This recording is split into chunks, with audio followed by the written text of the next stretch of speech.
Shailesh Tribhuvan, you believe that what the court has done is right. Aditya Pratap, you believe that it could have been done in a better way. But my question is, beyond what could have been done better or what was right, what does the law really say? Aditya Pratap, the court has gone on to say that the Juvenile Justice Board's amended order was after an outcry.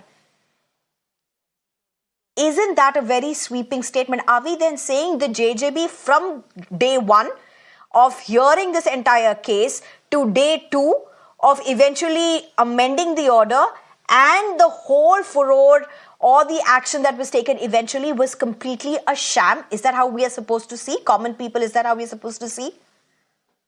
Well, before I begin, I would like to recall a statement I had made on this channel.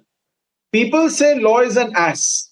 I say in the 21st century, law has to be a vigilant eagle. You know, there is a saying that there is a legal principle that you cannot do a fraud upon the statute. You know, you cannot cite legalese and then get away with your wrongdoings. First and foremost, when we talk about the grant of bail in 17 hours, does it happen? You know, the Juvenile Justice Act, which came out in the aftermath of Nirbhaya, it was not meant to unveil a red carpet for children in conflict with law. The purpose of a remand home. No, Aditya, but in that case, he was given a bailable offense by the cops. So it was not like there was a case where he was given a non-bailable case. Initially, the case was under bailable. He got the bail faster or slower. That's a different point. Exactly. The point is, what seems to be right now is the whims and fancies.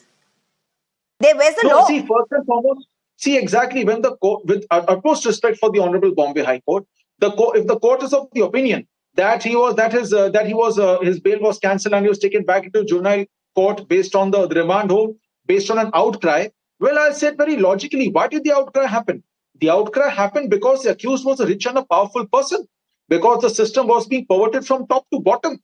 So in my utmost respectful dissent, I would like to submit that merely citing an outcry is not given by whims and fancies. In this country where we have seen the Sanjeev Nanda case, we have seen Salman Khan and so many hit and run cases of rich and powerful persons.